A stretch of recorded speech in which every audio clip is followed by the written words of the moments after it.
धर्मपीठाचे अधिकारी आणि सज्जन हो, मी आज इथे बोलणार आहे, परंतु माझे उद्गार माझी शिक्षा कमी करण्याचा यत्न आहे असं कृपा करून समजू नये. मुळात माझ्यावर झालेले आरोप हा गुन्हा आहे का हेच मला समजत नाही. वेदांचा आशय मी माझ्या काव्यातून प्रकट केला हे सत्यच आहे, परंतु तसं करण्यासाठी कुणाची परवानगी घ्यावी लागते हे मला ज्ञात नव्हतं. नुकतंच जन्मलेलं मूल मातेचं स्तन्य चोखू लागतं तेव्हा त्याला तसं करण्यासाठी कुणा अंमलदाराची परवानगी घ्यावी लागत नाही. तसंच आणि त्याच निरागसपणे मी वेदांचा अमृतानुभव अंगीकारला आणि प्रसाद म्हणून मी सहजपणे तो वाटूनही टाकला. यात मी काही पाप केलं अशी माझी भावनाच नाही.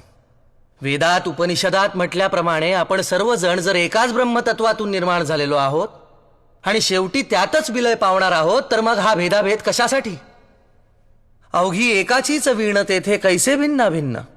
कबीर म्हणतो, ब्राह्मण वेगळा असावा असं जर ईश्वराला वाटलं असतं तर त्यानं त्याला जानवं लिहून आणि मुंडन करूनच खाली नसतं का पाठवलं?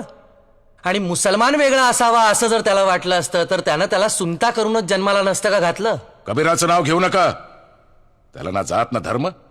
रस्त्याच्या कडेला वाढलेली अनावर सवलात ती. मग ज्ञानदेवांचा दाखला देऊ नको.